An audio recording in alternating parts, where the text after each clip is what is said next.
유쾌한 남자들의 시시콜콜 토크쇼 김프로쇼 지금 시작하겠습니다. 저는 김프로입니다.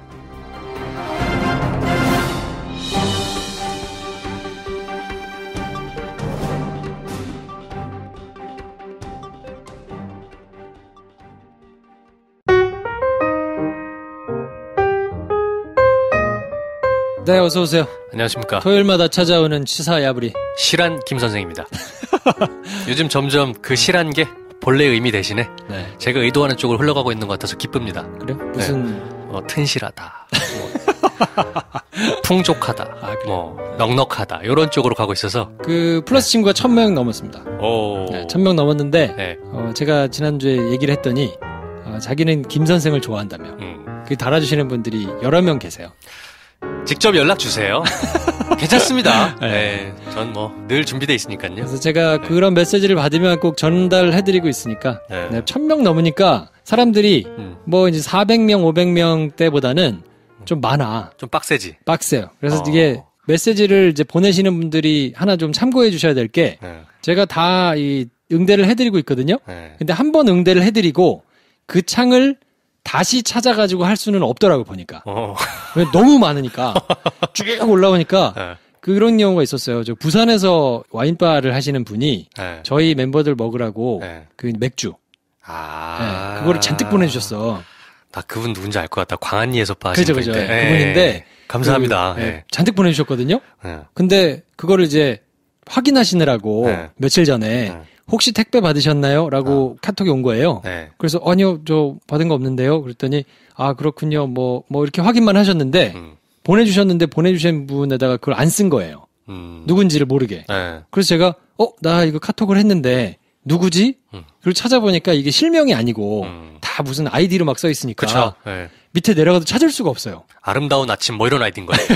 누구시지? 찾을 수가 없어. 그래서 이거를 저랑 대화를 했다가 혹시 내가 이런 대화를 했는데 이거를 기억해가지고 다시 물어보거나 그랬을 때 못 응대할 수 있거든요. 그건 좀 양해를 해주시라. 김프로가 알파고가 아닙니다, 여러분. 네, 개인 톡으로 하시는 거하고는 좀 차이가 있다.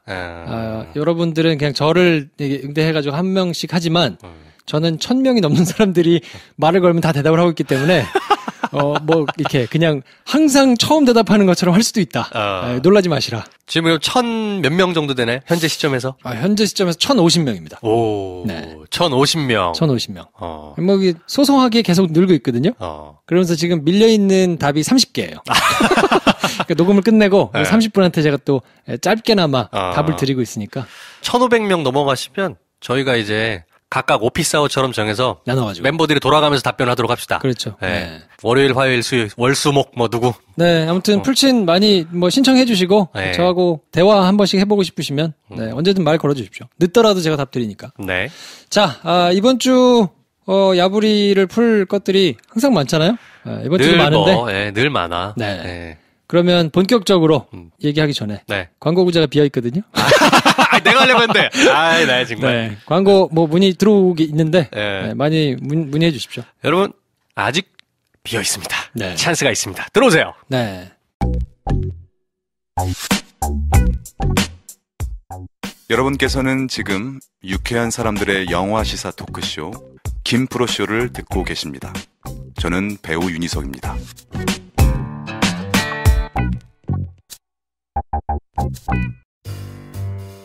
자, 어저께 뉴스공장 들어보시면 아이스하키 단일팀 관련해가지고 도종환 장관이 나오셔서 억울함을 막 비치시면서 이렇게 열심히 했는데 앞뒤 스토리를 상세하게 1시간가량 설명을 한 방송이 있습니다. 풀 스토리로 쭉 얘기한 게 있는데 요거를 잠깐 듣고 가시겠습니다.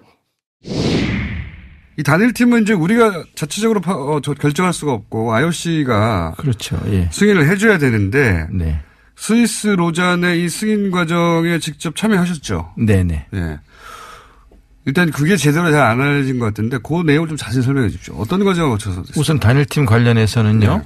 제안을 저희가 지난해 6월 무주 세계 태권도 선수권 대회가 열려서 북한 태권도 시범단 ITF 시범단이 무주에 왔을 때 장웅 IOC 위원이 왔어요. 그래서 장웅 IOC 위원에게 우리 이희범 평창 올림픽 조직위원장이 제안을 단일팀을 포함한 여러 가지 제안을 했고요.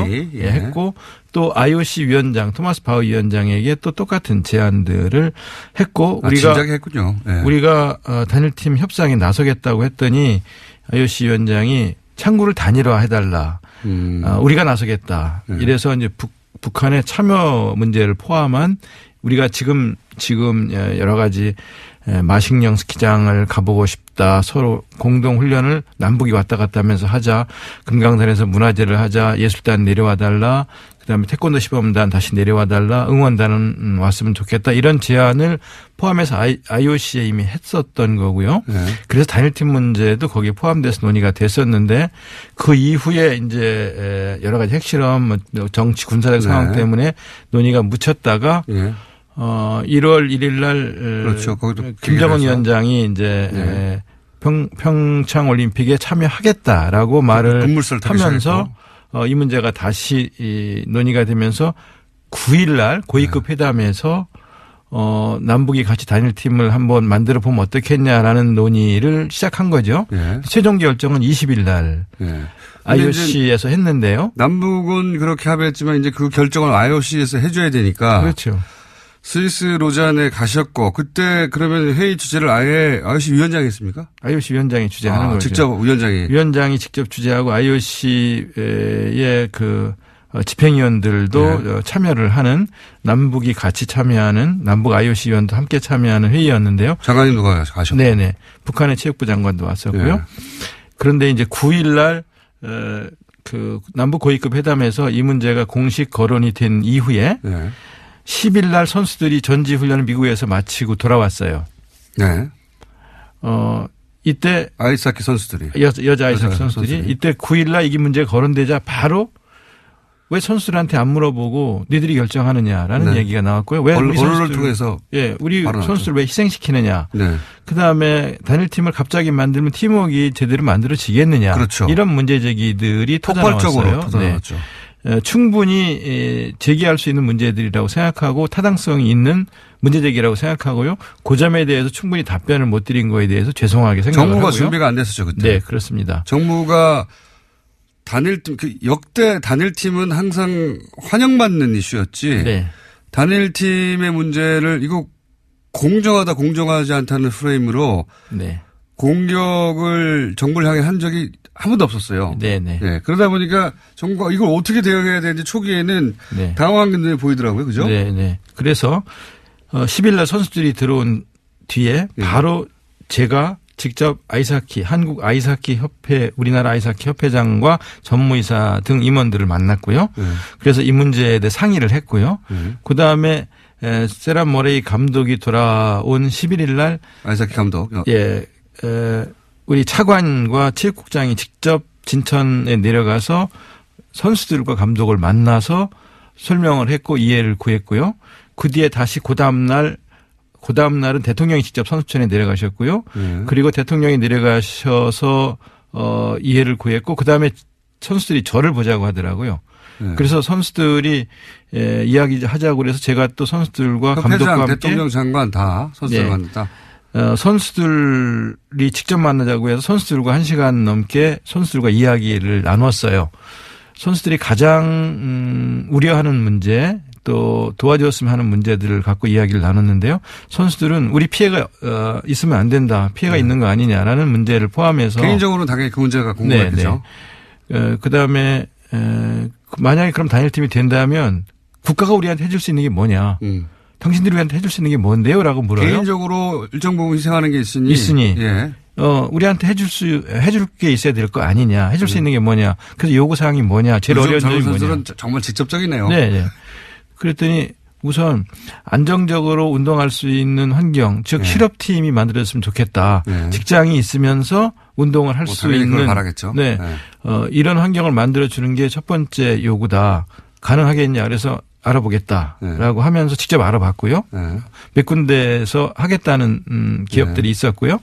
두 번째, 고1 학생이 3명 있어요. 고2가 또 3명 있어요. 이 학생들이 질문을 하면서 우리는 대학에 가려면 운동을 접어야 됩니다. 없으니까. 체육 특기자를 받아주는 대학이 없습니다. 남자는 5개 대학이 있는데 여자 아이스하키 선수들은 없습니다. 우리도 체육특기생으로 받아주는 대학이 있으면 좋겠습니다. 해결이 가능할까요? 그래서 지금 당장 답변은 못하지만 이거는 대학과 그렇죠. 논의를 해야 되니까 대학과 논의를 하겠다. 이렇게 답변을 했고요. 실제로 가능한 대학들 알아보고 있거든요. 그러니까 이 두 가지 문제가 제일 우선 선수들의 요구사항이었어요. 그래서 이 두 문제를 해결해 주려고 하는 과정에 마침 수원시청에서 실업팀을 창단하겠다고 했어요. 왜 그러냐면 수원시청은 2016년부터 2020년까지 480억을 들여서 아이스링크를 짓고 있는 중이에요. 아하. 마침 아이스링크를 짓고 있는 중인데 이런 상황이라면 우리가 창단하겠다. 창단비 25억 정도 들어가는데 그럼 우리가 창단하겠다. 대신 창단하면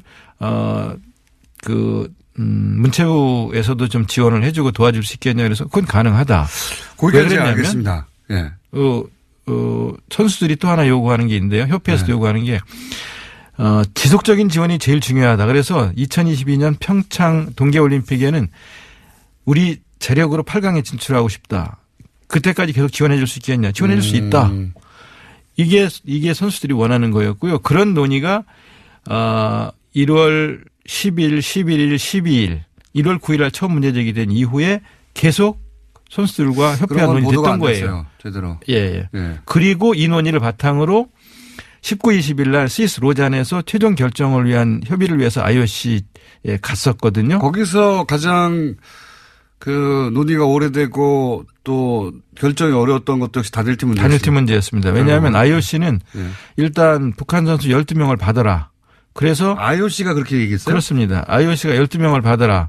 그래서 35명으로 팀 엔트리를 우리가 북한의 요구사항 혹은 우리 요구사항을 IOC에 12명이라고 요구한 게 아니라 IOC가 12명을 받아라? IOC가 12명을 받아라. 그리고 처음 하는 내용이네요. 그리고 게임당 최소 5명 이상 출전하게 해야 한다.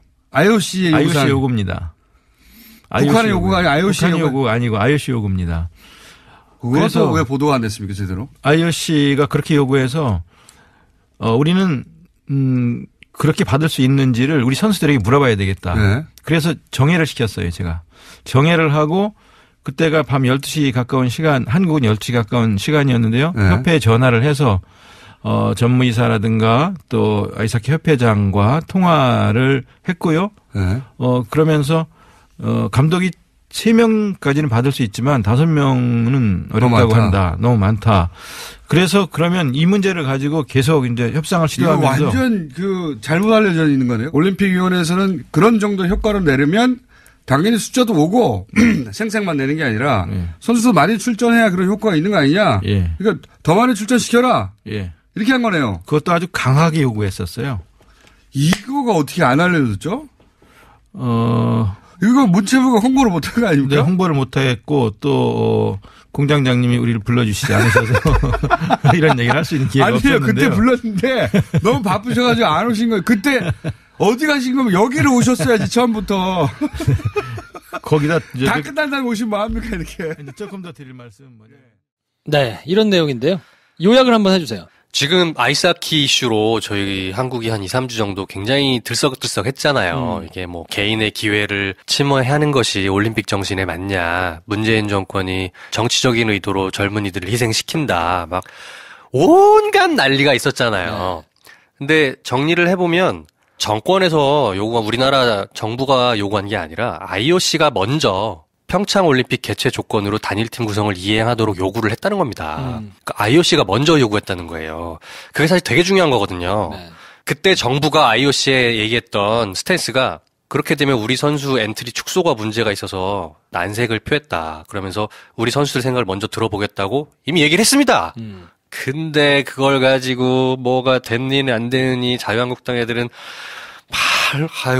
그러니까 이게 프레임이 제대로 먹혔죠. 네. 제대로 먹혀가지고 손해를 많이 봤는데 큰 틀에서 보면 처음에 응대를 좀 정부가 잘 못한 거는 맞는 것 같아요. 왜냐하면 아무래도 급박하게 뭐 전쟁이 나냐 마냐 막 이러고 있다가 갑자기 해빙 모드가 되면서 갑작스럽게 이 문제를 이제 떠안았고 그쵸. 그래서 결정이 돼가지고 돌아왔는데 그게 또 언론에 먼저 알려지고 하는 바람에 선수들한테 먼저 찾아가서 양해를 충분히 구하고 설명을 하고 그쪽에서 할 말이 없게 우리도 바라고 있습니다. 막 이러면서 이제 시작이 됐으면 또 그걸 할 수 있는 정부니까 됐으면 좋았겠지만. 그러니까 그 부분은 뭐 도정원 장관도 그렇고 대통령께서도 그렇고 소통이 부족했다는 부분은 이미 인정하셨습니다. 그렇죠. 했으니까. 네. 그러니까 저희가 몇 주에 걸쳐가지고 지적을 했던 것도 그 부분이었는데. 그렇죠.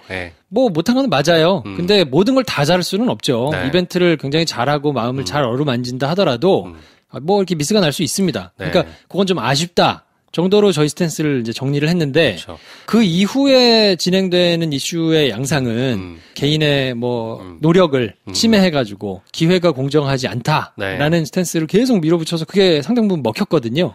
그러니까 선후 관계를 듣고 보면 소통 과정에서의 부족한 부분은 있었지만 억지로 밀어붙인 게 아니라는 게 명백해진 거예요. 그렇죠. 그러니까 이 사건을 바라볼 때 저는 뭐 김원준 공장장도 이거 가지고 막 불을 뿜었던 게 언론이 이런 식으로 하면 안 되지 않냐라는 거예요. 왜 이 건에 대해서 IOC랑 정부 간의 논의 과정을 명확하게 들어보고 선은 이렇고 후는 이랬다라는 걸 보도하는 언론 태도가 없었냐는 거지. 네. 정말 문제입니다, 이거는. 그렇죠. 네. 그래서 발 빠르게 가가지고 선수들하고도 얘기를 하고 또 선수 개개인 또 아이스하키 팀 뭐 우리나라 또 아이스하키가 굉장히 비인기 종목이니까 그런 것까지 다 감안해가지고 그쪽에서 요구하는 내용들 뭐 이런 걸 건설적인 방향으로 수용한 것도 맞고 그리고 그 다음에 IOC에서는 이거를 흥행을 시켜야 되니까 흥행되는 포인트로 공정성을 조금 배제하더라도 니네한테 유리하게 해줄 테니까 가자. 오히려 엔트리를 30명 넘게 해도 된다고 했는데 그러면 안 된다. 그렇죠. 그래서 줄어든 거예요. 그거를 이제 받아가지고 우리 정부가 유리하게 할 수 있는데 이제 생각을 했겠죠. 공정성 시비가 이렇게 이뤘는데 원칙대로 가자. 그래서 우리한테 유리할 수 있는 것도 거절하고 뭐 열심히 나름대로 노력해가지고 이 최선의 안을 만들었는데 그런 일련의 과정들이 전체적으로 놓고 보면 처음에 그 이벤트를 잘 못한 그럼 정말 그건 이벤트죠. 그렇죠. 찾아가가지고 얘기하고 짠 발표하는 건 이벤트인데 그거를 잘 못한 거는 있지만 그게 이 정부가 주장하고 있는 뭐 여러 가지를 무너뜨릴 만큼 원칙이 무너지고 이런 거 아닌데 아니었지. 과도한 프레임을 잘못 더 씌워가지고 그걸로 막 지금 흔들기를 보수 언론이 지금 성공을 한 건데 자한당과 보수 언론이 프레이밍을 짜가지고 흔들었는데 그걸 가지고 계속 흔들리는 다른 언론이 진짜 문제인 거야. 그러니까 진정한 보수라면 뭐 뉴스공장에도 나왔지만 그러면 노조는 왜 기를 쓰고 반대? 언제부터 개인의 권리를 그렇게 중요하게 생각했는데. 그러니까요. 님들께서. 그러면 같은 잣대를 가지고 해야 되니까 개인의 권리가 중요하지 않다는 게 아니고 전반적인 노력으로 이게 정부가 의지가 없고 굉장히 무성의하게 개인을 짓밟고 있는가를 봐야 되는데 그렇지 않거든요. 그런 정부는 여러분 10년 동안 많이 봤기 때문에 익숙하시잖아요. 문재인 정부는 전혀 결이 다르다는 거를 누구나 느끼고 있습니다. 그러니까 전반적으로 쭉 일어났던 거를 A부터 Z까지 다 놓고 보면 이거는 특정 의도를 가지고 몇몇 언론들이 프레임을 더 씌워가지고 계속 흔들기를 하고 있는 거 그리고 거기에 놀아나는 언론들이 많다. 그렇죠. 그리고 제대로 찾아가지고 쓰지 않으니까 뉴스공장에 나와서 이제서야 뭐 얘기가 좀 늦은 감이 있지만 내용을 한번 천천히 좀 들어보시고 혹시 헛소리하고 있는 주변에 다른 분들이 계시면 설명을 좀 차근차근 해주시면 좋을 것 같습니다. 문체부 바보. 이거 같은 맥락인데 진짜 평창올림픽에 대해서 제발 망해라라는 저주를 퍼붓는 자한당과 보수 언론이 이게 좀 끝도 없습니다 지금. 그럼요. 하나부터 열까지. 이게 MB 정부 때 이제 성사가 돼가지고 박근혜 정권 내내 뭐 나름대로 이제 실무선에서 추진이 돼 와서 이제 열리는 거란 말이에요. 그나마 최순실이 평창올림픽을 가지고 자기 사익을 추구하려고 했던 게 얼마나 정황이 많습니까? 만약에 박근혜 전 대통령이 탄핵되지 않고 지금 그대로 자리에 앉아있다면 평창올림픽은요 재앙이에요. 그렇죠. 그게 재앙이야. 거기에 책임을 지고 있는 당신들이 이제 와서 평창올림픽을 평양올림픽이니 뭐니 얘기해? 진짜 벼룩도 낯짝이 있어야지. 그러니까 이거는 약간 말이 안 되는, 약간이 아니라 정말 말이 안 되는 프레임이고요. 그래도 옳은 건 옳은 거니까 하고 좀 놀아나면 안 될 것 같고 전체적인 맥락을 한번 보시고 아니 물론 과가 있을 수 있지만 뭐 다 좋은 수만 있나요? 아쉬운 점이 있지만 전체적인 맥락에서 놓고 보면 그거는 그렇게 거품을 물 일이 아니다. 그러니까 지금 평창올림픽을 평양올림픽으로 프레이밍을 해서 폄하하려고 하는 놈들이 과거에 무슨 일을 했는지를 보시면 되게 정확합니다. 나경원 뭐 이거는 뭐 IOC에 뭐 제소하고 뭐 하고 뭐 평창올림픽 아이스하키 팀에 문제가 있다는 등 뭐 이런 소리를 하고 있고 이게 다 결국에는 많이 들으셨겠지만 평창올림픽이 가지고 있는 그 정치적인 부밍 효과 그리고 그 뒤에 바로 이어지는 지방선거 여기에서의 문재인 정권과 더불어민주당의 어떤 힘을 빼려고 하는 정치적인 노력인 거를 누구나 아시잖아요. 너무 열심히 노력하고 있어. 그러니까 자한당, 보수 언론, 그리고 매우 준동하고 있는 것으로 추정되는 댓글 세력들. 네. 놀아나면 안 됩니다, 여러분. 네. 네. 이게 뭐 댓글 세력 관련해가지고는 뭐 뉴스공장에서 김어준 공장장이 계속 뭐 문제 제기를 하고도 있고. 그렇죠. 또 블랙하우스에서 또 매크로 시원하게 돌렸더만. 네. 근데 뜨지 않아요. 실검에. 그런 거 보면 네. 어쨌든 네이버와 관련해가지고 네. 꿍꿍이가 있는 것 같은데 네. 이 부분도 저는 나름 언론이 이제 조금씩 정상화되고 있고 기자들이 다시 좀 근성이 살아나고 있기 때문에 네. 어디선가는 준비하고 있지 않을까 싶은 생각이 좀 들고요. 그렇죠. 이게 그런 겁니다. 박근혜 MB로 상징되는 적폐 세력에 대한 어떤 사법적인 처단이 어느 정도는 지금 가시화되고 있는 것 같아요. 네. 그래서 올림픽 끝나고 3월, 4월, 5월 되면 1차적으로는 어느 정도 이제 정리가 되는 분위기가 될 건데 그게 끝이 아니다. 네. 그 다음이 있다는 거죠. 진정한 여론을 형성하는 어떤 사실 개별 언론 하나보다 포탈이 훨씬 더 막강하잖아요. 지금은 그렇게 됐죠. 더군다나 네이버 하나. 네. 네이버 하나가 다음 나머지 전체를 다 이기니까 네이버가 과연 정상인 것이냐. 눈 부릅뜨고 지켜봐야 될 부분이긴 합니다. 정상은 아니에요. 정상은 확실히 네. 아니고 본인들이 언론이 아니다라고 지금 주장을 하고 있고 아니 구글에 비하면 우리는 되게 억울하다라면서 얘기를 하고 있는데 네. 이미 뉴스를 생산해가지고 전달하는 창구가 돼 있고 그렇죠. 여러 가지를 통해가지고 굉장히 좀 보수적으로 운영을 해왔거든요. 지금까지. 그렇죠. 정치적으로 민감하거나 문제가 될 수 있거나 뭐 이런 거는 다 뺀다. 또 단순히 그런 차원이 아니라 어떤 메커니즘이 안에 있는지는 모르겠습니다만 네. 특정한 방향으로 계속해서 편집을 해가는 징후도 분명히 있어요. 분명히 있죠. 네. 네. 근데 그런 게 지난 네. 9년 동안 10년 동안은 전혀 뭐 문제가 되지 않았는데 문제가 될 일이 없지. 지금은 이제 그걸 관련해가지고 탐사보도를 준비하고 있는 사람들이 분명히 있을 거라고 보고 네. 그런 것들이 밝혀져가지고 문제가 되기 시작하면 조금씩 제자리를 잡아가지 않을까 기대를 해봅니다. 네이버 다니는 사람들한테 좀 물어봐야 되겠어. 니네 내부는 분위기 어떤지. 그러니까 한동안은 네. 네이버에 주말에 만나서 물어봐야지. 네, 헤드로 가신 분들이 네. 판사 출신 뭐 이런 분들이 많이 갔단 말이에요. 네. 그러니까 성향상 굉장히 보수적이고 본인들이 문제가 안 되게 가는 것 플러스 정치적인 의도도 분명히 담겨 있었기 때문에 그런 것들이 좀 제대로 드러나고 뭐 문제가 있는 것들은 좀 밝혀지고 할 필요가 좀 있을 것 같거든요. 뭐 조금 지켜보시죠. 자, 그래서 어쨌든 평창올림픽이 한 주 앞으로 다가왔습니다. 그렇죠. 2월 9일 드디어 개막이 됩니다. 사실 동계올림픽 좋아했나요? 글쎄, 동계올림픽까지 그렇게 관심을 갖고 보지는 않았던 것 같은데. 저도 약간 그랬던 것 같아요, 최근에. 근데 이제 동계올림픽 보면 쇼트랙이랑 김연아 정도 봤지. 그 정도는 보잖아. 이제 금메달의 순간이니까. 근데 저는 약간 삐뚤어진 심정이 있었죠. 참 삐뚤어졌어. 온 국민이 김연아에 열광하니까 약간 김연아에 대한 관심이 난 사라지더라고. 아니, 그래서 저는 SBS였으니까 네. 어렸을 때부터 꼬맹이 때부터 이렇게 쭉 오래 나왔거든요.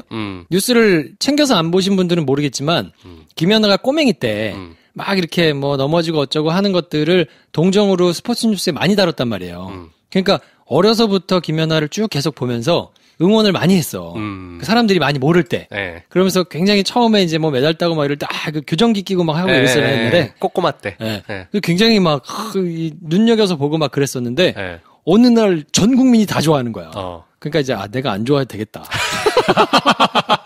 약간 있잖아. 나만 알고 있던 뭐 이런 거였는데, 뺏긴 것 같은 느낌? 정말 불필요한 감정. 근데 네. 그런 감정을 김프로쇼에 느끼시는 분들이 간혹 계신 것 같다. 아, 그래요? 네. 오, 여러분 불필요합니다. 나만 알고 있던 방송이었는데 네. 광고도 붙고 막 이러니까 약간 좀 시들한 분들 그러지 마세요. 나도 알고 있다로 바꿔주십시오, 프레임을. 네. 네. 나만 알고 있었다면 그게 무슨 의미입니까? 좋은 건 같이 나눠야지. 네. 평창올림픽 네. 이번에 좀 관심을 한번 가져보려고요. 아이스하키도 좀 보고. 그렇죠. 동계올림픽이란 게 사실 하계올림픽에 비해서 조금 관심이 덜했던 건 사실인데 일단 종목 자체가 약간 낯설잖아요. 그렇죠. 우리나라가 동계스포츠 강국도 아니고 쇼트랙만 우리 맨날. 쇼트랙하고 뭐 나머지는 스키 점프하고 이런 거는 멋있긴 한데 우리나라 선수 있는지도 모르겠고 잘. 네. 네. 국가대표 선수들 그 영화 나왔던 분들은 뭐 하는지 몰라. 네. 뭐 아직 하고 같이 계세요? 나오겠지. 네, 열심히 하고 계세요. 그래서 이번 올림픽은 우리나라에서 하니까 한번 즐겨볼 필요도 있을 것 같고요. 제 주변에도 평창을 가겠다는 지인들이 좀 있더라고요. 아, 그래요? 네. 방은 잡았냐? 방은 없다. 그냥 KTX 타고 갔다 온다. 근데 올림픽을 자국에서 열리는 거를 볼 수 있는 기회가 또 몇 번이나 있겠어요. 네. 이거는 순수하게 정말 축제로 즐기셔도 된다. 여태까지 개막 전까지 벌어졌던 그 많은 갑론을박들이 논쟁을 위한 논쟁이었고 진짜로 생산적인 논쟁이었느냐 생각하면 별로 그렇지 않다는 게 지금 확인이 되잖아요. 네. 그러면 축제는 축제대로 순수하게 즐길 수 있으면 좋겠다. 그래서 이게 한 보름 하든가요? 25일까지요. 25일 날 폐막식입니다. 9일부터 25일? 네. 뭐 대충 보름보단 더 한 거지. 3주 정도 하네요. 그렇죠. 네. 재밌는 종목들도 많고. 3주는 아니고 2주 조금 더 하나요? 네. 뭐 아무튼 2, 3주. 네. 그래서 저는 컬링을 주목해서 볼 생각입니다. 너무 귀여운 것 같아 이게. 요거.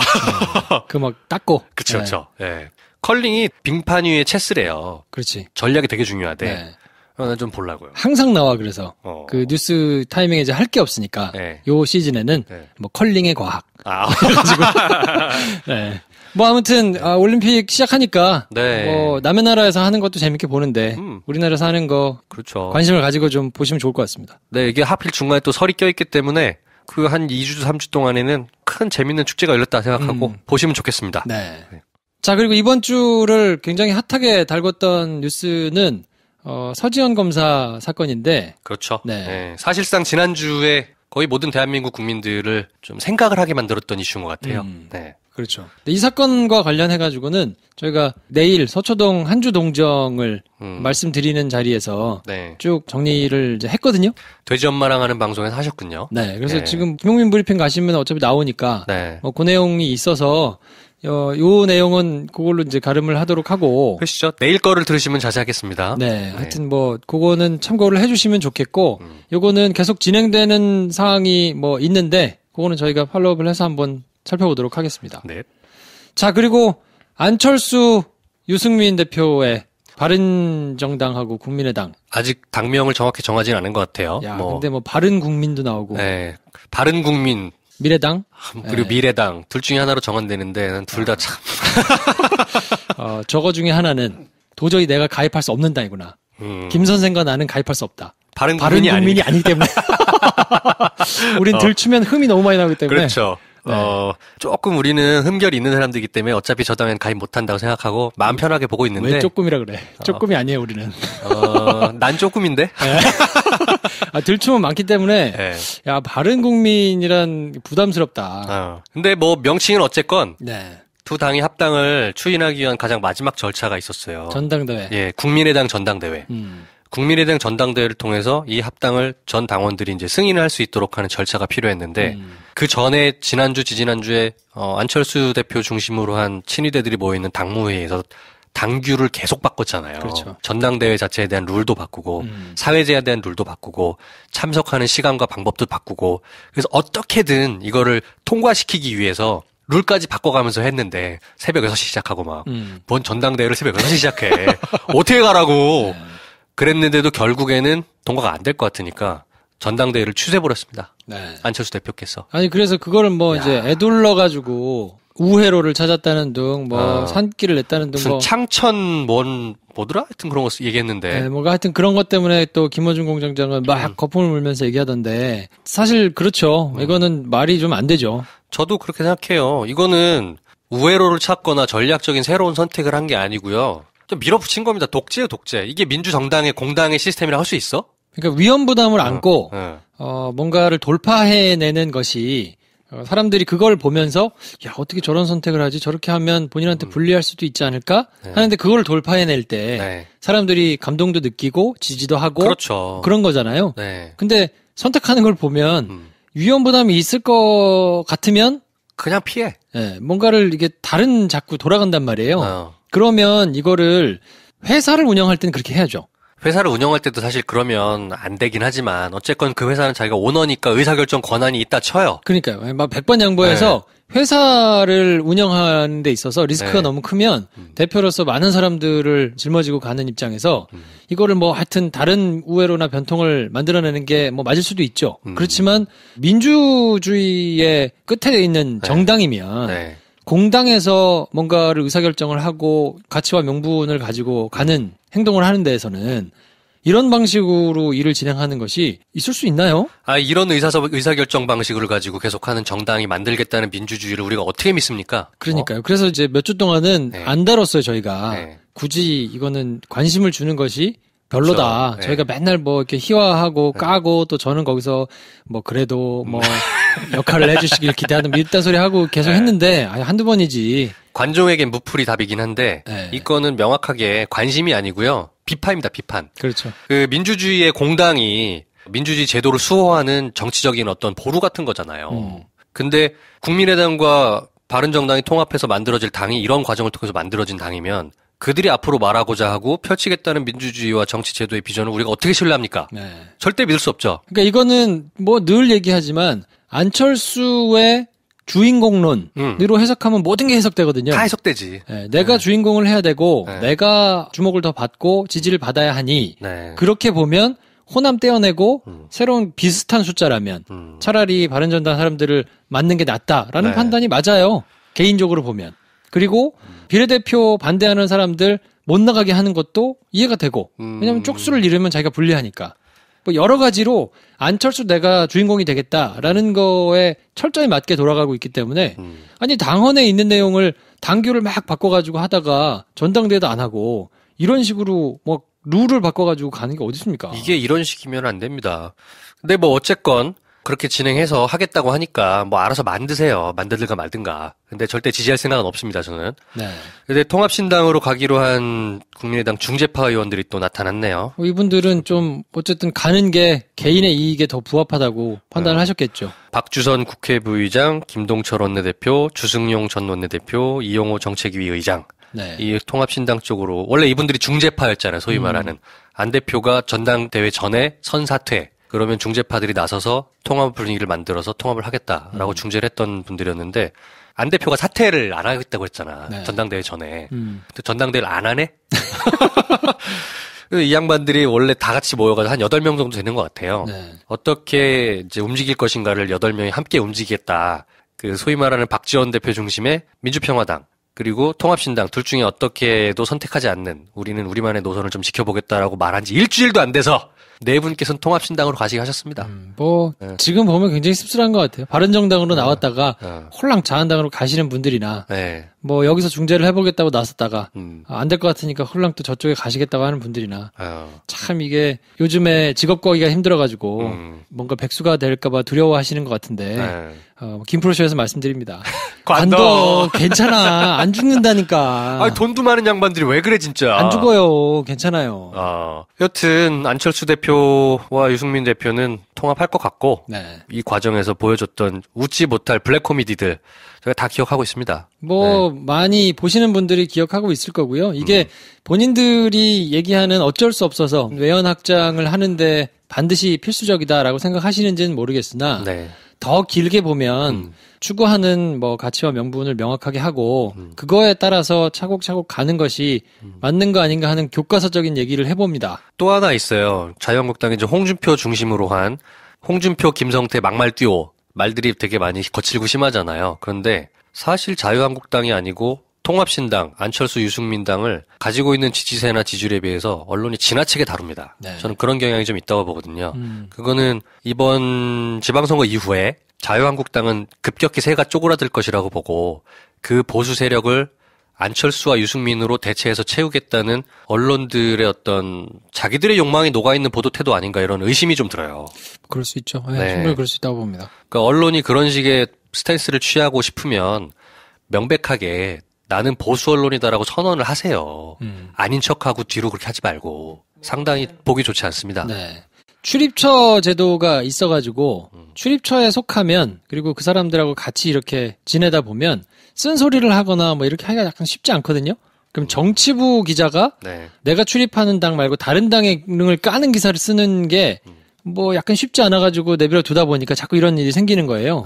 그 프레임부터 조금 구조적으로 좀 깨고 어느 누군가는 그래도 뭐 정치부에 뭐 한 10명이 있다. 그러면 각자 다 출입처가 나눠져 있는데 그래도 몇 명 정도는 이렇게 올라운드 플레이어가 돼가지고 비판할 걸 제대로 조금 비판하는 이런 게 좀 있어야 되지 않나 싶은데 비판하거나 아니면 다룰 만한 이슈가 아니라고 생각하면 분량 자체를 조절해야 돼요. 그래야 사실 핑계를 대거든요. 이거는 저 사람은 제가 어떻게 할 수가 없다.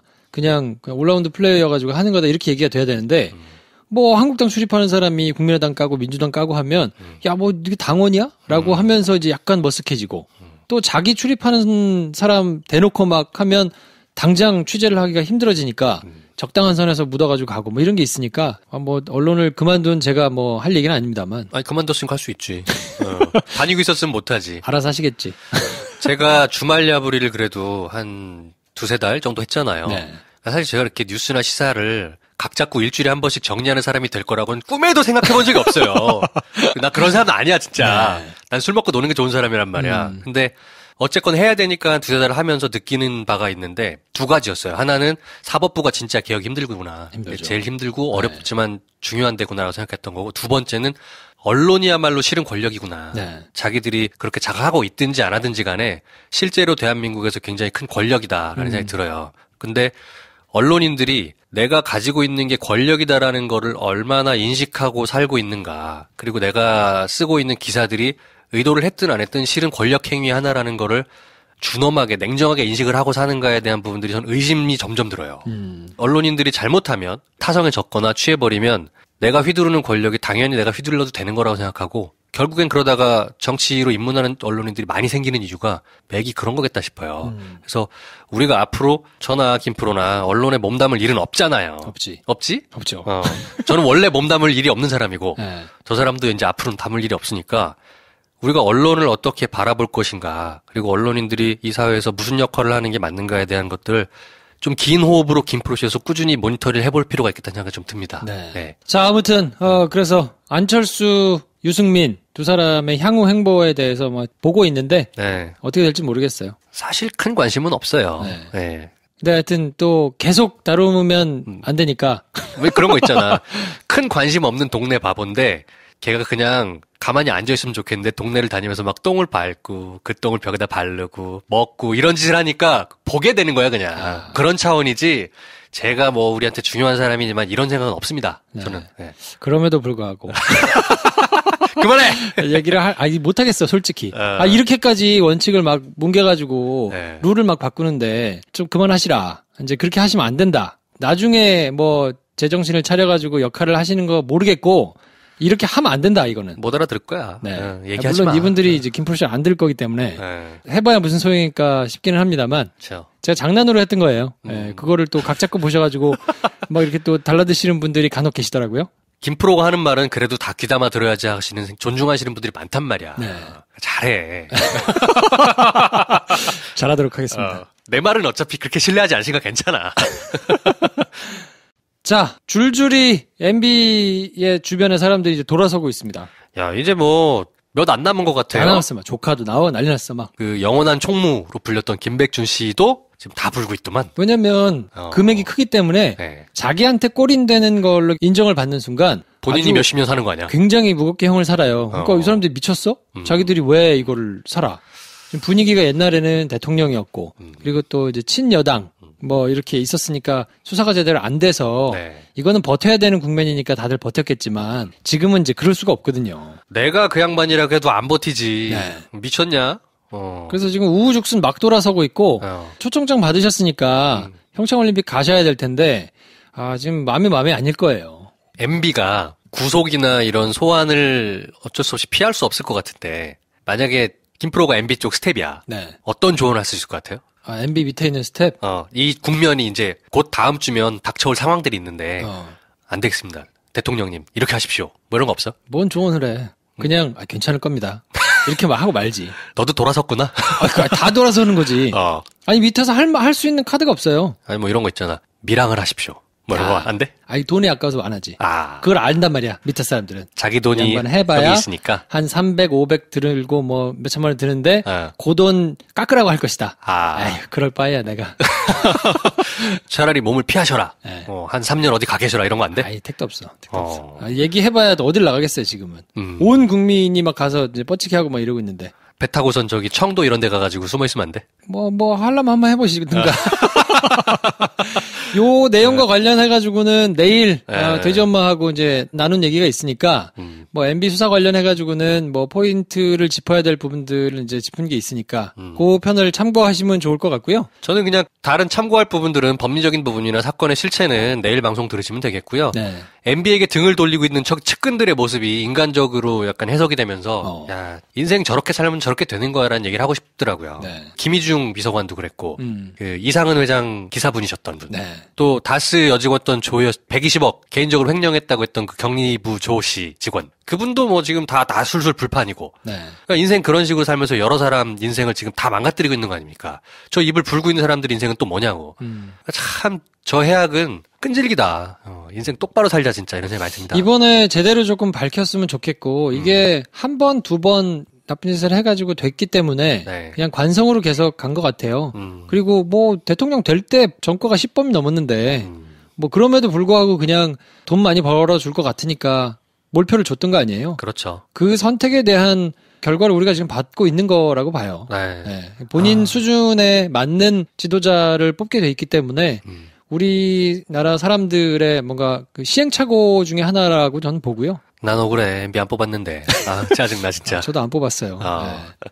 근데 아무튼 씁쓸하게 바라봤던 네. 우려했던 사람들의 우려가 생각했던 것보다 훨씬 더 심각한 해악으로 이제 마주하니까 심각하죠. 거기서 오는 여러 가지 피해 본 사람들 뭐 이런 거를 따지면 엄청나지만 네. 우리 사회가 굉장히 압축적으로 성장을 했잖아요. 민주주의도 네. 발전을 하고. 근데 그 과정에서 온 해악이라고 생각하고 거기서 또 배울 거를 찾아가지고 이런 사람을 다시 안 뽑아야 될 테니까. 그렇죠. 물리적으로 시간이 지나가는 거는 어쩔 수 없이 좀 견뎌야 되는 면이 있는 거 아닌가. 야, 그리고 상대적으로 MB가 대통령이었기 때문에 MB한테 부역을 했던 사람이 얼마나 많겠습니까, 또. 많죠. 네. 그 사람들을 다 어떻게 처리할 것이냐. 이것도 사회적으로 큰 숙제야. 그럼요. 네. 네. 다 잡아다 족칠 것이냐. 뭐 어떻게 할 거냐. 그럼 모른 척 할 거냐. 그럴 수도 없고. 네. 저지른 죄가 있으니까. 그래도 그나마 다행이라고 보는 거는 네. 9년이었으니까. 그래서 9년의 중간에는 너무 차이가 극명하게 나잖아요. 네. 그 이해가 어느 정도 되는 면도 있는 것 같아요. 일제 36년 치하에 있어서 친일 행적을 했던 사람들. 네. 40년 가까이 하고 돌아가신 분도 있고 막 이럴 거 아니에요. 그렇죠. 그러니까 그동안에 열패감이 있다가 갑자기 세상이 바뀌면 그냥 친일 세력을 다 청산하는 것이 진짜 쉽지 않았겠다라는 생각이 들거든요. 아유, 쉽다니요. 진짜 어렵죠. 전 국민의 뭐 거의 몇 %를 그냥 절단을 내야 되는데. 그리고 그 세력 자체가 우리가 주도권을 가지고 했던 것도 아니고 뭐 이러다 보니까 그렇죠. 굉장한 비극이었는데 네. 지금은 그렇진 않단 말이에요. 이게 비교적 짧은 9년이라는 시간 동안이었고 네. 그동안에 말도 안 되게 저질렀던 게 명확하게 보이기 때문에 그냥 어물쩍 넘어가지는 않는다 하더라도 모두를 다 처벌할 수는 없다 하더라도 네. 그래도 뭐 적폐 세력 이제 청산 그만하고 어쩌고 이딴 소리 하는 사람들을 그냥 무시하고 피로감 이런 얘기하면 죽여버려 그냥. 네, 그냥 안 피로해. 나 술친구 먹어서 안 피곤해. 네, 예, 피곤하면 술친구 드세요. 네. 네, 그리고 아무튼 계속 바로 잡아야 될 거는 바로 잡아야 된다. 네. 네. 자, 그리고 민주당이 4년 중임제 당론으로 채택하면서 개헌 발의가 이제 시작이 됐거든요. 드디어 개헌 논의가 정치권을 중심으로 해서 좀 꿈틀꿈틀 나오기 시작합니다. 네. 근데 이제 넘어야 될 산이 많대요. 많죠. 야당들은 특히 자유한국당 중심으로 해서 이번 6월 지방선거 때 개헌을 연결하는 투표에 대해서 계속해서 반대를 하고 있고. 기를 쓰고 반대를 할 거고요. 그렇죠. 사실상 현실적으로는 가능성이 좀 매우 떨어진다고 보는 게 현실적이겠죠. 그럴 수 있죠. 네. 뭐 어쨌건 반대를 위한 반대를 하고 있기 때문에 어떻게 극복할 것이냐라는 문제는 오히려 쉬울 수 있을 것 같아요. 철저하게 철학 대 철학에 부딪히면 그거는 수기를 거쳐서 시간이 물리적으로 걸릴 수 있는데 그냥 대안 없이 반대를 위한 반대라고 하는 거면 힘 대결로 가서 이기는 것도 사실 방법이기도 한다 이런 생각 저는 해요. 네. 네. 그래서 개헌과 관련해 가지고는 지난주부터 저희가 정리를 해드리고 있는데 네. 다음 주 수요일 날 심영원 작가하고 같이 개헌에 대해서 정리를 했으니까 네. 전체적인 맥락을 두 차례에 걸쳐 가지고 저희가 정리해드린 개헌 관련된 이슈들을 조금 들어보시면 앞으로 벌어질 여러 가지 내용들을 좀 따라가시는데 도움이 좀 되지 않을까 싶고요. 매주 수요일 날 심용환 작가랑 하는 저희 역사와 시사 프로그램에서 이번 주 주제가 개헌 2입니다. 네. 또 심 작가님께서 쓰셨잖아요. 왕자의 귀환이라고. 좀 대우해 줍시다. 네. 네. 하여튼 심 왕자님과 함께 하고 있는 역사 시사도 많이 관심 가져주시고 네. 뭐 이렇게 저희가 또 한 주간에 있었던 이슈를 정리를 해드렸는데 소소하게 말씀드릴 게 하나 있습니다. 뭡니까? 제가 다음 주 월요일부터 MBC 라디오 세계는 그리고 우리는 거기에 뉴스 브리핑을 하러 갑니다. 네. 그래서 6시 오후 6시부터 네. 뭐 한 10분 정도 하는 것 같아요.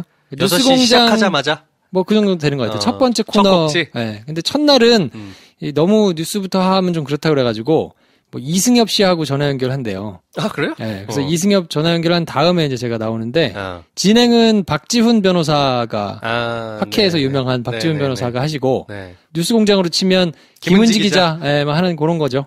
네. 거기서 본명으로 가나요? 김프로로 가나요? 김프로로 하겠대요. 왜냐면 MBC 라디오가 많이 떨어졌거든요. 옛날 같지 않아. 그러니까 그냥 해가지고는 안 된다고 생각을 하나 봐요. 그래서 그러면 뭔가 좀 김프로 쇼에 김프로면 나릭하겠네? 그렇죠. 네. 김프로 쇼 들으시는 분들 많이 뭔가 댓글도 좀 달아주시고 문자 네. 문자 성원 부탁드리고 뭐 그런 거 좀 반응을 좀 해주셔야 네. 면이 좀 살아요. 95.9?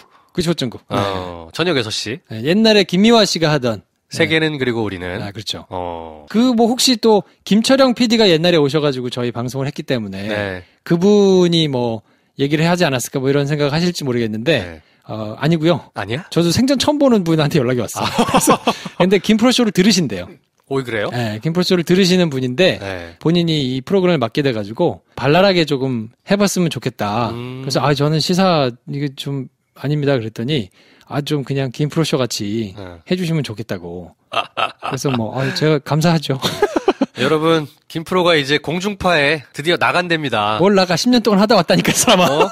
여러분, 공중파를 나간대요. 야, 그때 10년 동안 나간 건 김프로가 아니지. 아, 그렇지. 네. 김요한이 나간 거고. 아무튼.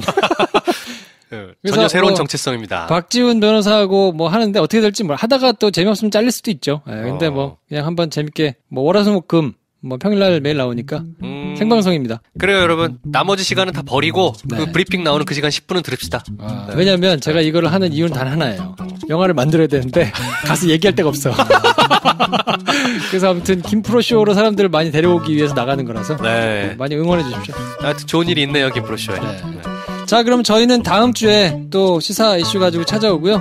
이번 주는 이렇게 마감하도록 하겠습니다. 다음 시간에 뵙겠습니다. 고맙습니다.